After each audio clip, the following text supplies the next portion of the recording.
Hey everyone, Diego here. Welcome back to my channel. Just wanted to do a quick Mulligan video on how I alter my hand for different matchups, because I think that's really helpful to know when you're facing certain types of decks, because that first Mulligan could decide the game from the get-go. Alright, so just shuffling. Offer my opponent to cut my deck or to shuffle it, whatever. It's mandatory for them to have the last touch before you draw your initial hand. So cut. All right, so let's say we're facing an aggro deck, right? We'll draw our first 7 cards. Missing 1, 7. And we drew into a rabbit, a grab your sword, a friends, the other side, a Mr. Smee, a Madam Mim, Farther Canyons, and a snake. So if we're facing aggro, we definitely want to keep the grab your sword. We definitely want to keep the Madam Mim Fox, that's for sure. And then for a 2-drop, we want to keep a Smee. So I would risk it, and I would keep a rabbit here too as well, just in case like we don't see any draw. And to be honest, I would put back the grab your sword. So yeah, these 3 we want to keep. So we put these 4 back. We see 1, 2, 3, and 4. So look at that. We found our 1-drop. We got our 2-drop. We got our 3-drop. Just in case they want to sing, we stop them from that. And then, or we could do, you know, some bouncing shenanigans and take 2 characters out at once. Maybe the Smee challenges, it survives. We play Fox, we bounce it back. Fox takes out another one for board control. So yeah, then the goat, you know, just for extra lore. But we don't really want to see play him until end game. So initially, he might be the first card we ink, unfortunately, and we never really want to ink our goats. All right, let's do another.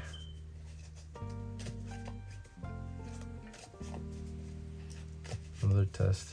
And as you saw before, I mulligan the Fire of the Canyons because even though it's good against aggro, it doesn't really put anything on the board for you. So I'd rather see a character that will stick around and maybe banish another character if it sticks around for that long. All right, off for the cut. 5, 6, and 7. 3, snake, Diablo, Calhoun, that's really good. Grab your sword, Malcolm Zeus, me, and a magic broom. So for a 1-drop against aggro, we would rather see magic broom because it has already 1 strength and 2 willpower. So we want to mulligan away the Diablo. We would definitely want to keep the Calhoun. And then I believe, thinking about the grab your sword, because it'll be really good on turn 5 to finish off a lot of characters. So yeah, since we have the Calhoun, yeah, I'll keep the grab your sword and I'll put these 4 back.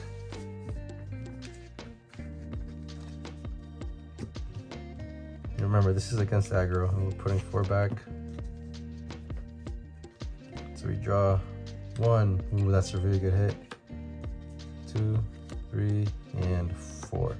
So yeah, this is perfect because on turn 3 we want to see our Fox, maybe bouncing the magic broom if it's still around and playing it. And then on turn 4 we got our draw, and then we get another draw with Madam Mim Fox bouncing rabbit on turn 5, unless we want to grab our sword if we really need it after we've used our Calhoun and Madam Mim Fox to clear their board. All right, the last hand I'm going to do against aggro, and then I'll do control based decks and how I would alter my hand for those.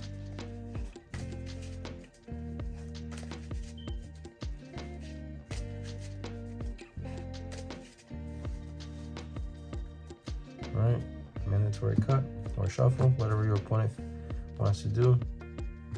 All right, 6, 7. All right, so we drew into Calhoun, nice, Pete, friends, Merlin, goat, a white rose, and a fox, and a turn of box followers. Really good. For 100%, we want to keep these three.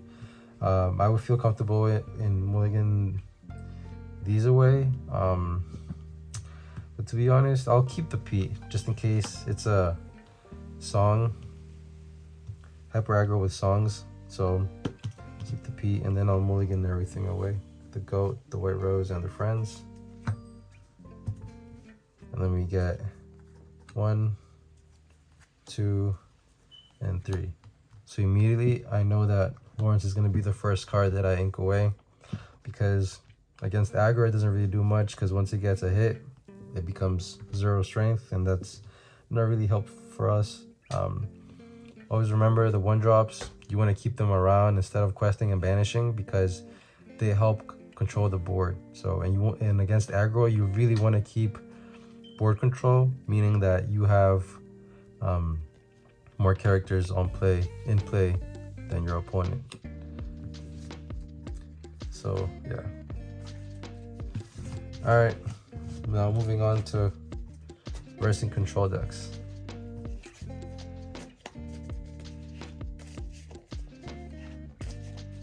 Do a quick shuffle. Remember to pile shuffle if you need to. Offer the cut or the shuffle to your opponent. I'll do a half cut. And then we get our 7 cards. So we're facing control, remember. Get a rabbit, a Lawrence, a Smee, followers, magic broom, and a Calhoun. So with these cards, definitely want to keep turn of box followers. Want to keep the Smee and the Lawrence, the rabbit, and friends to sing with the rabbit. And then you want to take these 2 out. So this is pretty much literally the perfect ramp versus control if you're running Ruby Amethyst or Royal Steel. And then these we can, because this is pretty much an aggro card to board control, and then this is, you know, not as good as turn box followers in terms of it has 2 strength. You can quest it away, not having, you don't need a character to play in order to trigger its ability. So yeah, we'll mulligan 2 away. We end up finding another Smee and a P. So this is pretty good because, I mean, we have a duplicate of a card, so we can just easily ink it away. Easy choice. And then we get a P. So if we're facing like Ruby Sapphire, we can wait until maybe turn 6 to put this into play. Lock them out of playing any actions, which is good. We survive, be prepared.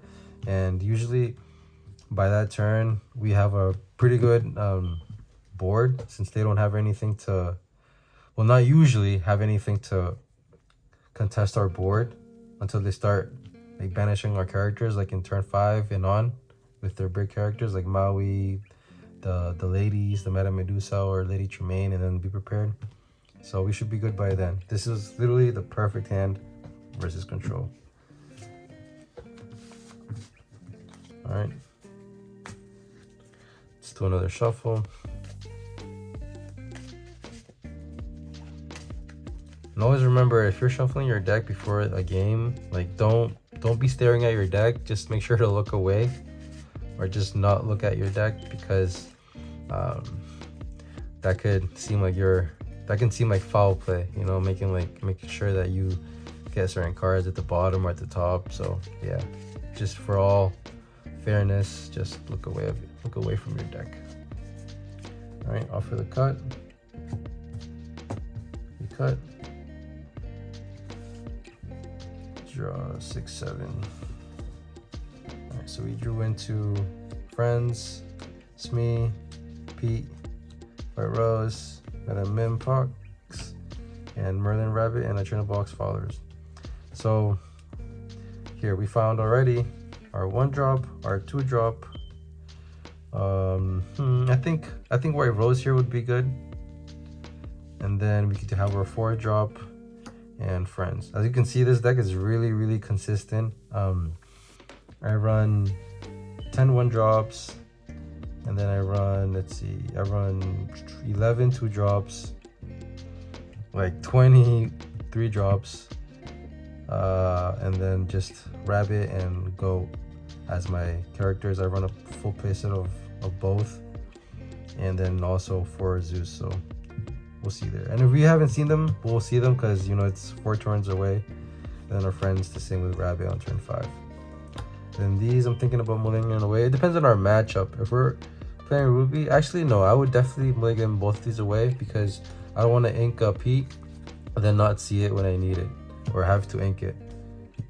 So yeah, keeping these. So I'm gonna shuffle there and then drawing 2.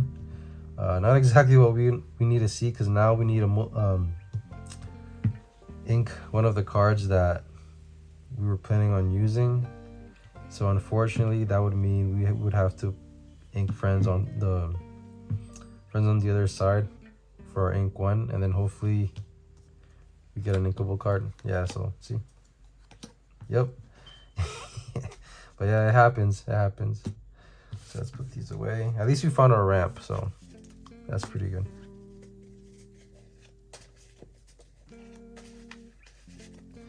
And finally, our final alt example for against control. To do R67, Merlin, Rabbit, a Diablo, turn box followers, Fox, Goat, another Fox, and our Friends on the other side. So if you're facing aggro, I mean, I guess either way I want to choose the followers over the Diablo, just because I know some people are playing queens now in their Ruby decks. So if they play queen, it's a trade between these two. Instead of Diablo, you know, you lose the card, you get the draw, but they still have one more character on their board more than you do. So I would go with the Turn Box Followers. I mean, if you're going second, definitely, if you're on the draw, Diablo is your choice. So remember, on the draw, Diablo is your choice. On the play, either Turn Box Followers or Magic Broom would be the way to go. So here, if I'm going against control, and I'm going first, you already know, Turn Box. If I'm going second, Diablo. So I'll just put these like that. Didn't find a going second card, so but I did find Rabbit to draw, so I'll mulligan the Fox, both Foxes, the Friends on the other side, and the Goat. So that's 4 cards. So we get 1, 2, 3, and 4. So unfortunately, no 2-drop, but we found a 3-drop. So what we can do is we can drop Turn Box Followers turn 1, turn 2, drop 2 Diablos, turn 3, drop the Lawrence, and turn 4, drop the Rabbit. And then on turn 5, by then we'll draw a lot of cards, but yeah, you have the Grab Your Swords, and you have the Fox, the Bouncer Rabbit to gain more cards to your hand to draw more.